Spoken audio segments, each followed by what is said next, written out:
guys and girls, welcome to Jazzy J Talks. Let's have a chat. So I was watching Upper Chase One's video and he inspired me to make this video. So I think Upper Chase One, Upper Chase, whatever, identifies as male. I didn't mean to sound rude, I just don't know what his name is. I think it's Chase. He identifies as male. I know some trans people will get a sex change and then some trans people will get a sex change and then call themselves non-binary. I know that does happen sometimes, but from what I know, he is a he. Now, let's look at gender and sex. So sex, as we can see, is what you are assigned at birth. Sex is what is determined once you come out of the hoo-ha.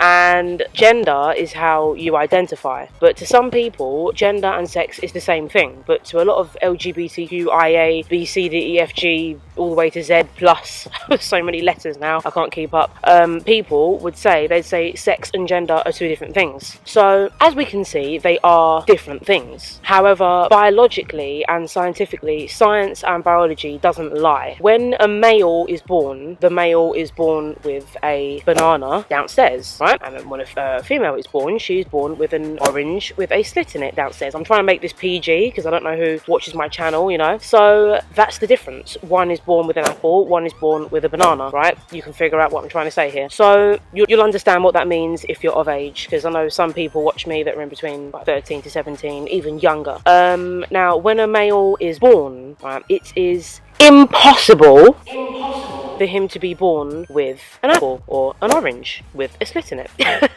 unless he was born intersexed or as a hermaphrodite, right, which is a rare condition where a baby is born with both an apple and a banana, again PG, combined, and that must be very uncomfortable, if I do say so myself. Not that I am, but I'm just saying it must be very uncomfortable if you are. My point is, and I do have one, that you cannot simply walk around with a bra on, wearing a wig, applying makeup, dressing like a woman, yet you still sound like a 38-year-old man and you still have facial hair. Like, yes, some women have deep voices, but rarely is it as deep as a man's voice. And yes, some women get facial hair, yes, but it never looks anything like something that a man would grow out of his face. Unless you have polycystic ovarian syndrome or some other hormone imbalance, then yes, you may have facial hair. And you can keep your male voice. I'm talking about male to female trans women. You can keep your male voice once you transition over to a female. However, it's only going to cause you more transphobia. You're going to get more transphobia because when someone looks at a transgender woman with a male voice still, and you haven't had vocal feminization surgery, sorry to break it to you, but